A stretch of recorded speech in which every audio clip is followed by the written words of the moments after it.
Malaysia looks like a completely normal country. Modern cities, busy roads, shopping malls, offices, schools, cafes. But the longer you stay, the more something starts to feel off. Not in a bad way, in a quietly confusing way, because Malaysia is one of those rare countries that doesn't loudly advertise how different it is. Nothing screams for attention. Nothing tries to impress you. And yet almost everything here works in a way that feels slightly ahead of the rest of the world. Most people only notice this after living here for a while or after watching daily life closely enough to realize that Malaysia operates by a set of rules most countries haven't figured out yet. And once you see it, you can't unsee it. This isn't about tourist attractions. This isn't about food lists or travel hype. This is about systems, habits, and cultural logic that function so smoothly, people who grow up here think it's normal, while the rest of the world struggles to understand how it even works. Before we go deeper, if you enjoy content that explains how countries actually function beneath the surface, not just what they show visitors, make sure you subscribe. These are the kinds of stories you don't notice until someone points them out. And once they do, the world starts making a lot more sense. Now, here's where Malaysia gets interesting. Take leadership. Malaysia is one of the only countries on earth where the king is not permanent. There is no lifelong monarch. There is no election campaign. There is no public debate. Instead, 9 royal families rotate power. Every 5 years, a different sultan becomes king of the entire nation calmly, constitutionally, without drama. No protests, no chaos, just a transition that works so well, most Malaysians barely think about it. Then there's the capital. Malaysia technically has 2. Kuala Lumpur is the official capital and economic center, the city everyone knows, but Putrajaya quietly handles government administration. Ministries, federal offices, national decisions, many of them happen somewhere tourists never see. Political power and symbolic power are split so cleanly it doesn't create confusion. It creates balance. And this pattern repeats everywhere. In how people eat, in how they work, in how they socialize, in how they treat rules, time, language, and even rain. Malaysia doesn't force systems to be rigid. It builds systems that adapt. And in the next part, you'll start to see why shopping malls here are not just malls, why food never sleeps, and why daily life in Malaysia feels strangely calm even when the world isn't. If you think malls are just places to shop, think again. In Malaysia, malls are part of survival. They are climate-controlled refuges from the relentless heat and sudden downpours, but they are also social centers, gyms, study halls, and even workplaces. Elderly people walk for exercise. Students settle in with laptops and books for hours. Families spend entire weekends inside, and small businesses often use food courts as meeting points. Malls are not optional. They are woven into daily life. Step outside and the sun or rain will remind you why. Step inside and life continues comfortably, almost seamlessly. Then there's the food culture. Forget the idea that late-night meals are a luxury.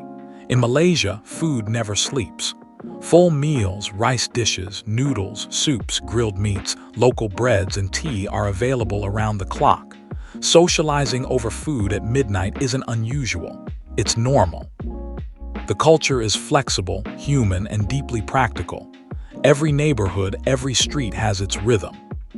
Religion and diversity don't just coexist. They intertwine naturally. Mosques, temples, and churches often stand side by side. Public holidays rotate between Islamic, Christian, Hindu, Buddhist, and cultural festivals. Schools and offices adapt fluidly. Life accommodates difference without friction. Malaysia doesn't force uniformity. It normalizes diversity. And then there's the weather. Heavy rain doesn't delay life. Life delays around the rain. Meetings start late. Traffic slows. Outdoor plans are canceled, all without anger or complaints. Cities are built expecting rain. Drainage systems are massive. Umbrellas are everyday tools, and the rhythm of life adapts naturally. Time bends around climate, not clocks. Highways feel human here. Rest stops aren't just small gas station stalls. They are spacious, clean, and fully equipped with prayer rooms, food courts, restrooms, and family facilities. Long-distance driving isn't exhausting. It's planned, civilized, and practical. Language, too, is a tool, not a rule. People switch effortlessly between Malay, English, Chinese dialects, Tamil, and local slang, even mid-sentence. It isn't seen as sloppy. It's smart, adaptive communication. Efficiency, not purity, rules conversation. All of these small systems, the malls, the meals, the rain, the highways, the multilingual flow, create a society that functions with quiet intelligence, often invisible to outsiders. And what comes next is even stranger. Malaysia's relationship with rules, street food, air conditioning, and fuel prices creates a rhythm of life that feels almost impossibly balanced. Malaysia has a curious relationship with rules. Some laws are enforced strictly while others are flexible in practice. People instinctively know which rules are symbolic and which are essential. No one has to explain it. Social understanding fills the gaps. It's a system built on trust, awareness, and practical intelligence rather than constant oversight. Street food is another perfect example. Stalls appear and disappear based purely on customer demand. A stall might only operate at night, only on weekends, or even just a few hours a day. If the food loses quality, customers vanish instantly. There's no need for advertising, reviews, or contracts. The market speaks directly and the system works. Survival depends entirely on taste and consistency. Air conditioning is everywhere. Offices, malls, buses, trains, even small shops are heavily cooled. People carry jackets in a tropical country. Moving between the blazing sun outside and icy indoors becomes a normal rhythm of daily life. This small detail shapes behavior, clothing choices, and even social interactions. Fuel prices are quietly controlled through government subsidies. Petrol does not fluctuate wildly like in many countries, and this affects transportation habits, logistics, and living costs. It's subtle, but the affordability of fuel touches almost everything in Malaysian daily life, from business to commuting to weekend getaways. Nature isn't banished from cities either. Monkeys raid urban areas. Monitor lizards cross streets.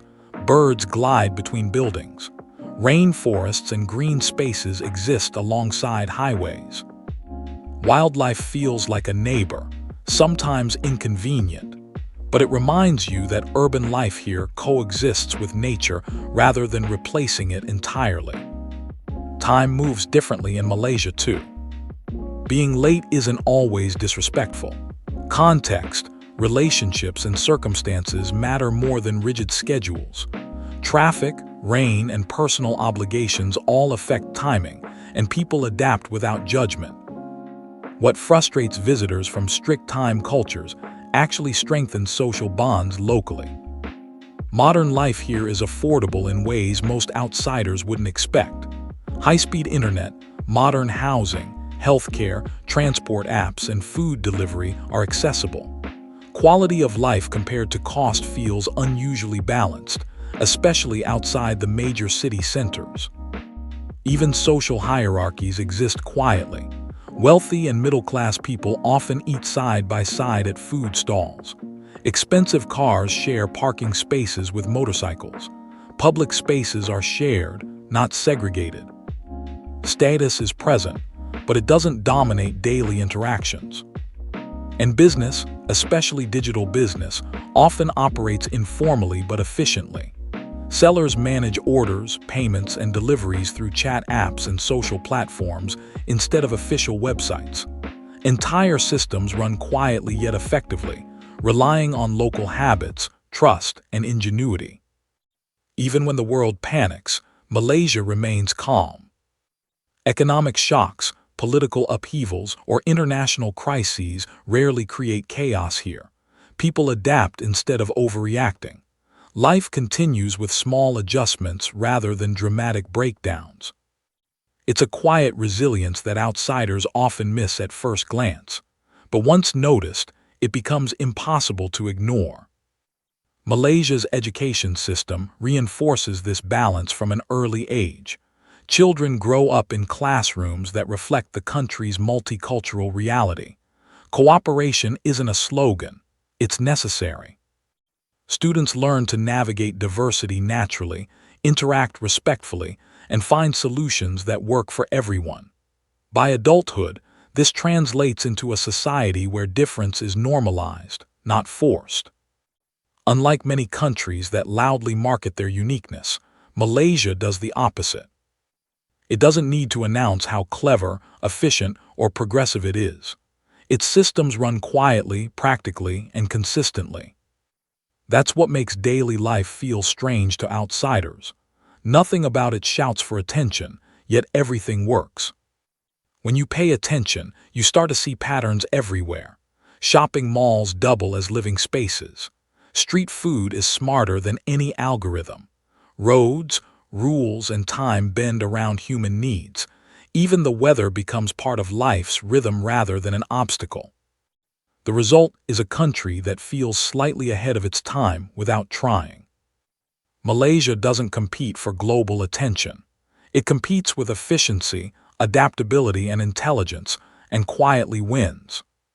So the next time you walk through a Malaysian mall, taste street food at midnight, or watch a sultan quietly take the throne, remember this is not chaos. It's a system that works because it was designed around people, not procedures. And here's the takeaway. Malaysia is not strange for the sake of being different. It's practical, it's efficient, it's calm, and it's a reminder that sometimes the most advanced ways of living don't make headlines. They just function. If this fascinated you, imagine discovering more countries, cities, and cultures that quietly do things the world can't quite figure out. Hit that subscribe button now, because we explore these hidden systems, weird truths, and clever ways of living in every video. You don't want to miss the next one because once you start noticing, the world will never feel quite the same.